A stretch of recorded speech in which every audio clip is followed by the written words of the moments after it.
These creatures might find themselves as unwanted house guests, but for some Singaporeans, they are treasured as partners in a noble cause. 42-year-old Stephen Seah traded in his stable career as a purchaser 7 years ago to focus on his green passion. An environmental enthusiast at heart, Stephen has turned his passion for recycling into a regional business. And his main employees, these red earthworms. These wiggly creatures are currently hard at work. They are feeding on these discarded vegetables and fruits to produce organic waste that can be used as fertilizers. Over at Terracycle, what we do is we take waste from the mushroom farms. We also take waste from the turf club, which is the horse poop or the sawdust which the horse used to rest on.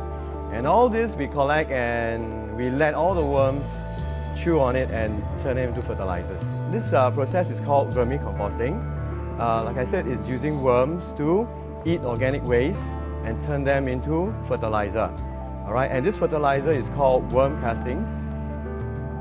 Small-scale worm bin, as the name suggests itself, is meant to introduce this to the average household owner.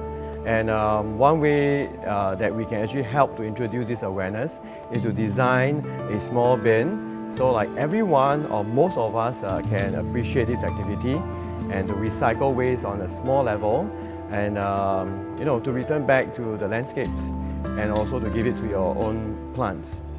According to Stephen, setting up a worm bin is as easy as setting up a fish tank at home. One would need 2 bins that can fit over one another. One bin will have holes of about 1.5 cm in diameter drilled at the bottom. Then you will need a support to level up the insides of a bin lid, scraps of paper, and of course our main lead, the worms.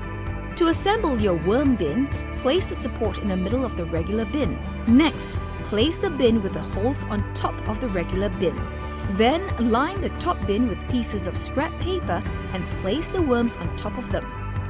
Place the lid on top of your worm bin and you're ready to recycle your food scraps. For those who are not knowledgeable, they'll think that it's yucky, it's smelly, you can't do it in a very nice condition. But in fact, if they come to this place here, their perception will change. Come here, you smell that there's no smell in this whole surrounding. And I encourage people to have a personal experience of what a worm farm is. Now that we know how easy and cost-efficient it is to set up a worm bin at home, let's take a look at a household that's already generating its own organic fertilizers. My name is Johnny Key. I'm a piano teacher. I have been using vermicomposting fertilizer since 1 year, 3 months ago. Every day, Johnny thinks twice about throwing what most people think of as food waste, and instead he reuses them as food for the red earthworms. This is my vermicomposting bin. Every day, I'll just only have to do is to spray water just to keep it moisturized. Then I have to feed those fruit peel for the worms. I will use newspaper and fruit peel, and after feeding them the waste that I water to the plants, that helps the plant grow healthier.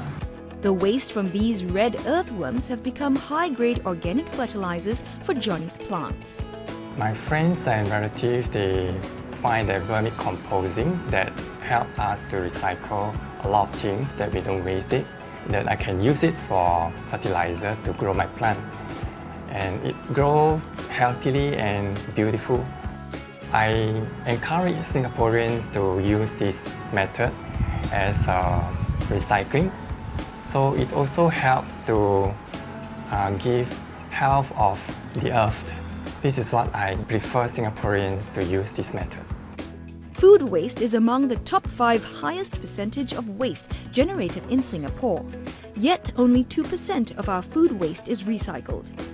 Investing a little time and a small cost on a worm bin at home can help Singapore to increase its household recycling rate to 70% by 2030.